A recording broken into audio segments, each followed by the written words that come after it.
Hello and welcome to the JSA Studio. I am your host, as always, Nathan, and today I'm coming at you with the reaction to Week 6 for the Big Ten. On Monday, I kind of handled Michigan, not going to go super in-depth on them, so if you want to see that, you can go ahead and look for the video that I released on Monday.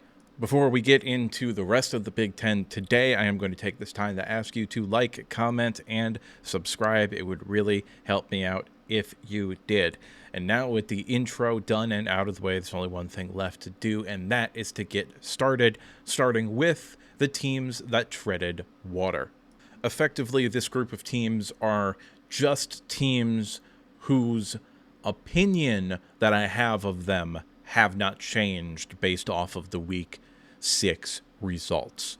We'll start with Rutgers and Nebraska because they played each other. Rutgers and Nebraska, I thought Nebraska would win. I thought it would be maybe a tad bit more convincing, but my opinion on Rutgers has not changed. I still think this is a team that is a year away from being able to compete with the big dogs in the division. And that's mainly because of how inconsistent Dylan Raiola has been at the quarterback position. I think he will get significantly better from freshman year to sophomore year. I think the bye week this week will also help him out specifically a whole lot. I think it'll help the team as well. This is a team that I think has a real good chance to get to 8 or 9 wins in the regular season, maybe even 10. And they are sitting pretty entering next season. Rutgers, this is a team that is probably going to make a bowl game, and that's really all that you can hope for if you're Rutgers. You look like a competent, well-coached football team, and that's because you are a competent, well-coached football team with a couple of NFL players. Your offensive line has been absolutely outstanding this year. I did not think it was going to be something that would travel against better competition. That is not the case. You played well against Washington and you played well against Nebraska along that offensive line. So that offensive line is just for real. There are several players, I haven't done enough look into them, that might end up being NFL kind of guys on that offensive line, as well as Kyle Monangai and a few other players that I think could end up being NFL draft picks. So this is a program looking like they're going to be on the up and up. Moving on, Maryland and Illinois did not play this week, so obviously my opinion has not changed. My opinion on Maryland is that they're a team that probably is not going to make a bowl game and are likely looking for a new head coach in the offseason. Illinois is a very, very good football team, and they have to handle business this week against Purdue.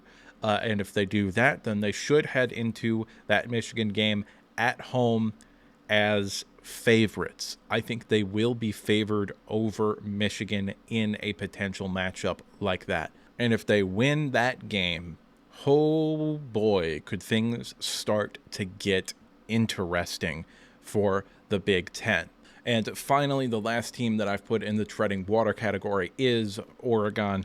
I think there's a possibility, especially early on in the game, that they might have gotten caught looking ahead just a little bit. They were ultimately able to settle themselves in. They scored, I think, I was going to say 3 times, but no, I just remembered the field goal was the first drive coming out of the half, I think. But it was 21-0 or 24-0 at halftime. The game was effectively over at that point, and this is something that Oregon has kind of done this year in a lot of their games, with the exception being Boise State. But they've kind of just come out and coasted a little bit in the second half of some of these games. I really feel like they could have, put the pedal to the metal and kind of blown out a few of these teams. They did it against Oregon State, I thought, pretty effectively. But there was a lot of doubt surrounding the team at that point. And now there really isn't. Oregon, I think, is very likely to end up going 11-1. If they lose to Ohio State. If they beat Ohio State, they're probably going to go undefeated. They're at home this week, and I think they have the opportunity to make a statement about what this program is going to be and how effective they are going to be in the Big Ten. Moving on, the next tier is the Scarlett Johansson tier. Why is it called the Scarlett Johansson tier? Well, because these teams look pretty. And the 4 teams that I thought looked the prettiest this past week were Penn State, Ohio State, Wisconsin, and Minnesota.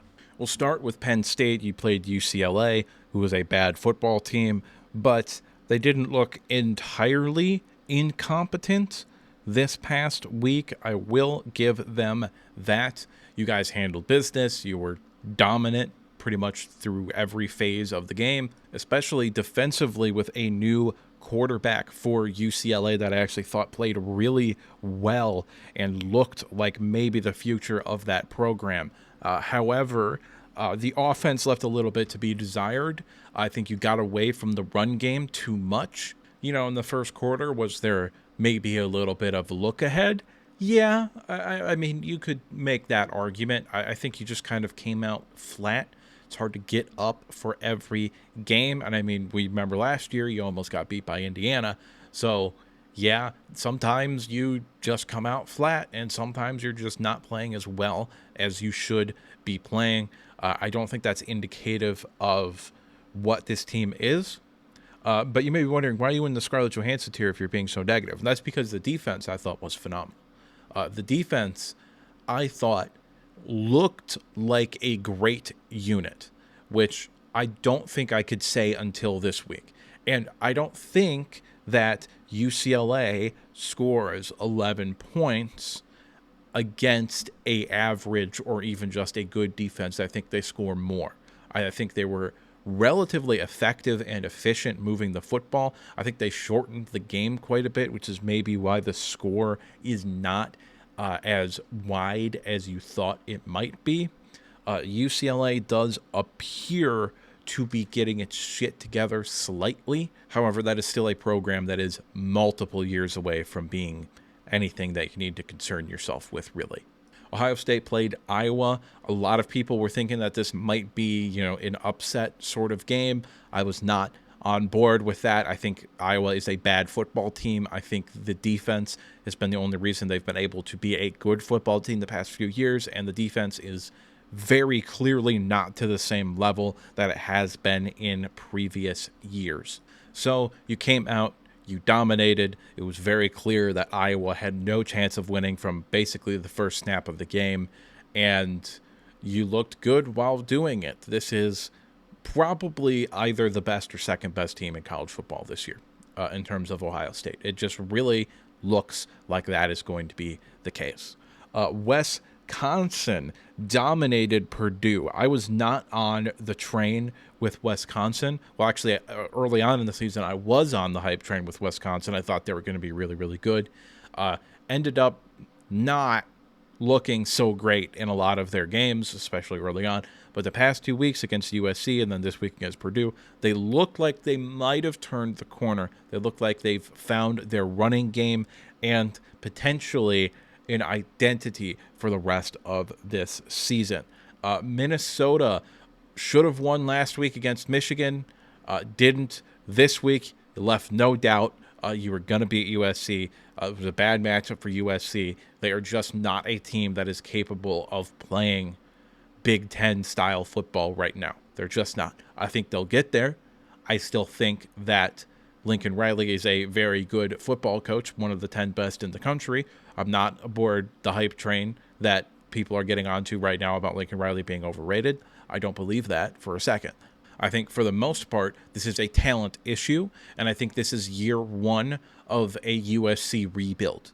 That's what I think. You have to look at it like this, and I think you've already got the correct head coach in place. And more importantly, with Lynn as your defensive coordinator, I think you have the correct defensive coordinator in place. Because say what you want to about USC, the defense is significantly better than it was last year with largely the same group of players. Once they start to be able to filter in players that actually have talent, then that defense is going to start looking much better than it is right now. But that's enough about USC. We're meant to be talking about Minnesota. And Minnesota, you've got yourself a quarterback that is capable of playing efficient, keep away ball almost at the quarterback position. You have a running game. The offensive line has improved dramatically. The defense is okay. And you have a real football coach as your head coach and PJ Fleck. And this is a program that is always going to be tough to put away and beat. That's just what you're going to be going forward. Assuming you can find a quarterback like Tanner Morgan was his first few years there, then this could be a team that could potentially rise up into that 9-10 win category. This year, probably no, but going forward, who knows? Next tier is Washington all by themselves, and this is the exceeding expectations tier. I predicted that you would beat Michigan, and you did beat Michigan. However, I thought it would be a closer game. The fact of the matter is, if Will Rogers wasn't so obviously due for an interception, and if he didn't throw that interception, you probably win this game 34-17. And that is an all-out, earnest blowout. And this was the statement win for Jedd Fisch.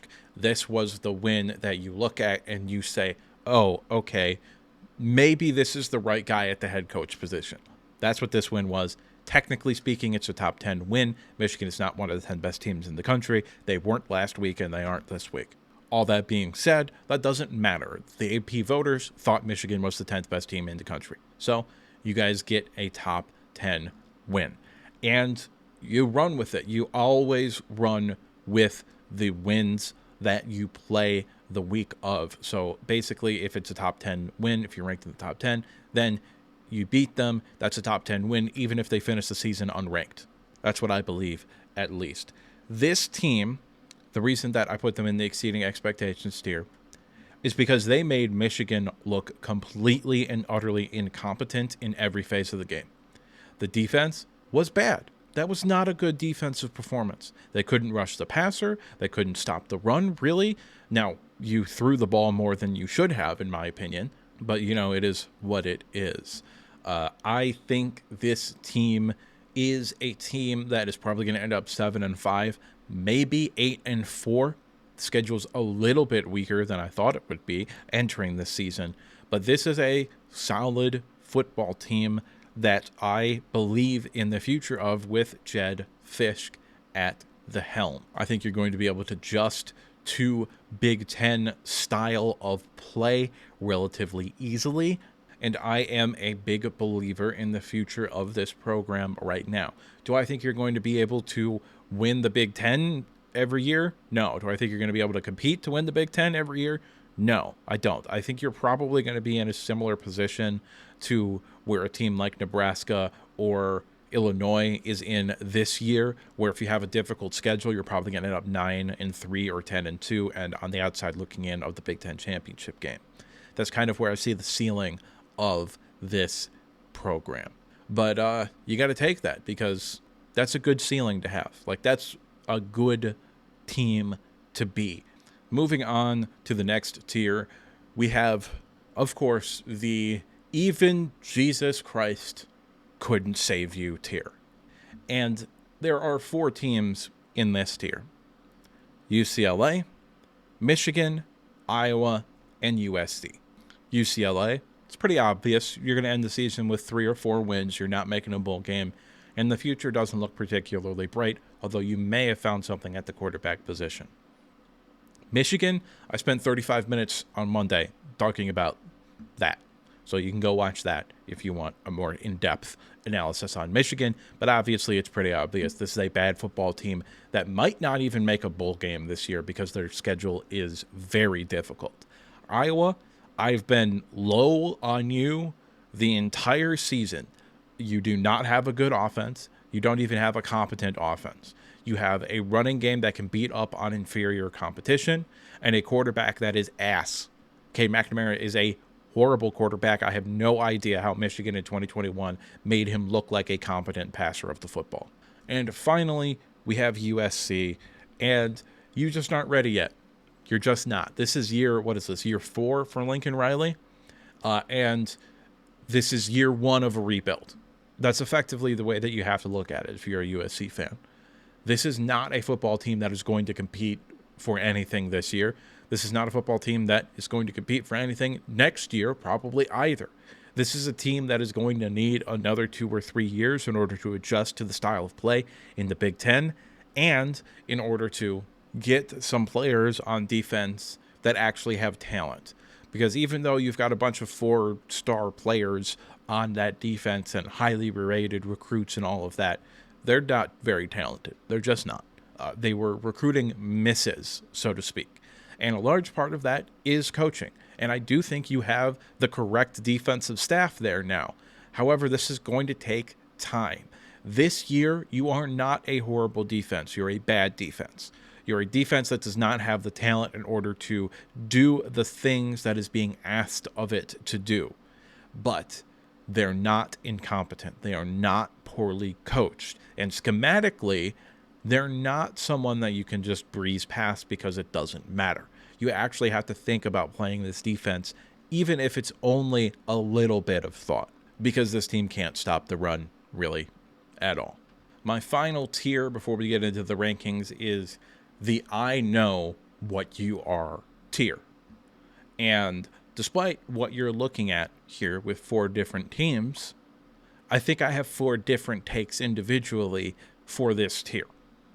So Northwestern's I know what you are is this is a team that may or may not make a bowl game, but it is well coached and it is effectively what you were under Fitzgerald, where you're a team where kind of every other year or maybe once every 3 years, you're going to put together a really solid football team that's got a chance to get to 8, 9, 10 wins.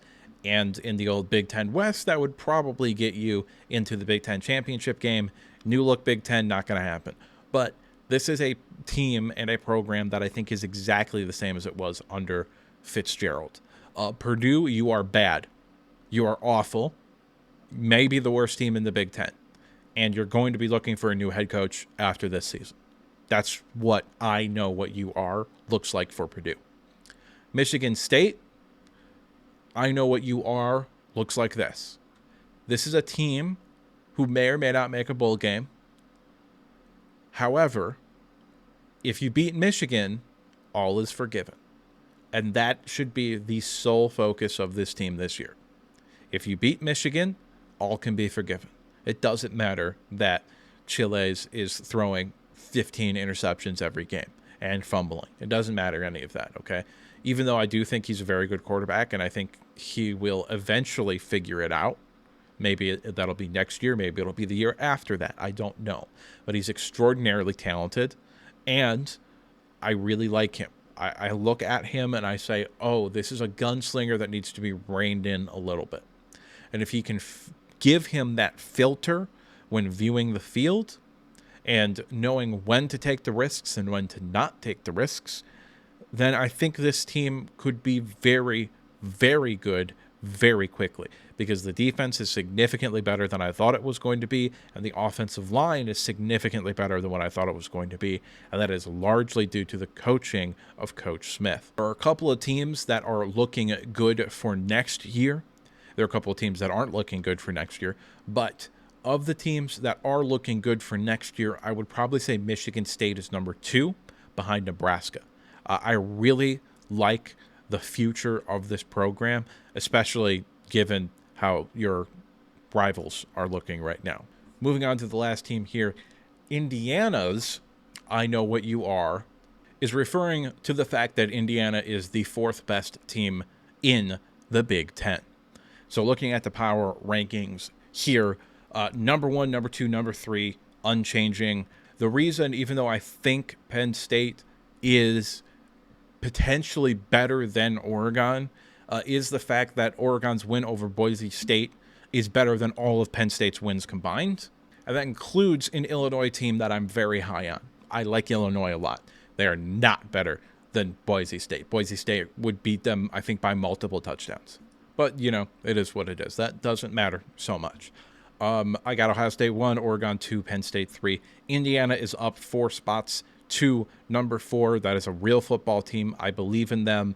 I think they should end up by the end of the season 11-1, and that may or may not be good enough to sneak into the Big Ten championship game. Illinois, I think, has a real shot at 10-2.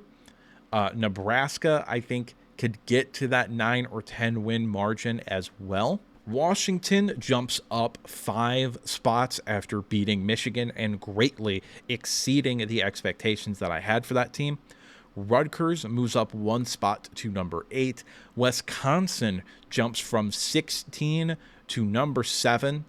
This is a quality football team. They're starting to look like the team that I thought they would be in the beginning of the year, that had a shot at going 7-5 or maybe even 8-4. Minnesota up 3 spots. You should have 1 more win and 1 less loss in each of those columns. However, you don't. So you move up 3 spots to number 10. USC falls 7 spots to number 11. This is a bad football team, at least defensively, and offensively you do not have the talent that you pretend to have. And I have significant questions about Lincoln Riley's actual play calling and schemes that he's been doing this year. I think he's gotten caught up in the establishing the run narrative of being in the Big Ten, because if this team drop backs and throws the ball 50, 60 times a game, I think they've got a better chance to beat Minnesota, and I think they flat out and straight up beat Michigan outright in that game. And speaking of Michigan, they're down all the way to 12. I think if they played Minnesota again, I think Minnesota would win. If they played USC again, I think USC would win. If they played Wisconsin, I think they would lose to Wisconsin. If they played Rutgers, I think they would lose to Rutgers. Just genuinely, this is not a good football team. I think Michigan State is a toss-up. I think they're going to lose the rest of their games except Northwestern. I think there's a very, very real possibility that 6-6 is the best that this team can get to. Michigan State is at 13. And again, nothing really matters this year. This is year 1 of a rebuild. You look significantly better than I thought you would look. But if you beat Michigan, that is the only goal for the rest of the season, by the way. Beat Michigan. That's your only goal. If you beat Michigan, which, that's a 50-50 game, like I just said. If you beat Michigan, all is forgiven. You win that game, Jonathan Smith is clearly the guy to roll with going forward. I've got Iowa at 14. That's a bad football team. Maryland at 15, bye week, but I still don't believe in them at all. Northwestern down 2. Don't believe in them either. Purdue, ass. UCLA, ass. Horrible football teams that are going to lose the vast majority of their football games. Moving on to my top 15 plus 1. We have Texas up 1 spot to number 1. We have Ohio State up 2 spots to number 2. We have Georgia up 2 spots to number 3. We have Penn State up 2 spots to number 4. And I know I'm sending mixed signals here with Penn State and Oregon. I have Oregon ranked ahead of Penn State in the Big Ten power rankings. That's because that takes into account stuff like strength of schedule and stuff like that. This is just what I think are the top 15 teams in the country and where they should be ranked in like an AP poll sort of thing based upon how good they are. This is what I think that is, okay? So I've got Alabama down 4 spots to number 5, losing to Vanderbilt is inexcusable. Oregon up 2 spots to 6. Tennessee down from number 3 to number 7, so that's -4 there. Notre Dame up 2 spots to number 8. They've really turned the corner since Northern Illinois. Ole Miss remains at number 9. Clemson cracking into the top 10 at number 10. LSU up 2 spots to 11. Iowa State up 3 spots to 12 as the favorite, in my opinion, to win the Big 12. Miami is down 6 spots from number 7 to number 13. This is not a team that I believe in a whole lot. I think Cam Ward is really good, but the fact of the matter is that they probably shouldn't have beaten Virginia Tech. I think the refs kind of bailed them out there, even though I do think that was an incompletion on the field. However, I also don't think there was enough evidence to overturn the call on the field of a touchdown. Okay? So there's a little bit of nuance there. That being said, could Miami also have beaten Cal even if that penalty for illegal lineman downfield was called? Yeah, they would have gotten backed up, I think, to like to the 8-yard line, and I think it was second down or some shit like that. So still a pretty good chance to score a touchdown there to win that game as well. But the fact of the matter is that the refs have helped you out a whole lot. I don't think if you played Clemson on a neutral field, I don't think you would be favored. And that's why I got you down at 13. Indiana up from being unranked to number 14. That is a very, very good football team.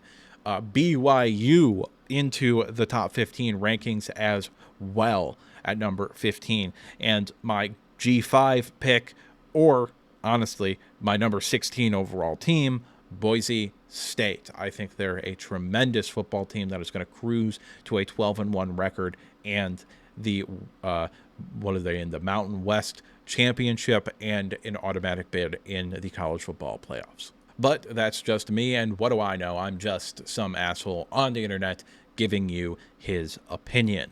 So at this point, I'd like to remind you to like the video if you liked it, subscribe if you want to see more content like this, and if you disagree with any point, or you just have something to say, go ahead and drop a comment down in the comment section below. And now with the outro done and out of the way, there's really one thing left to say, and that's that I'll see you next time.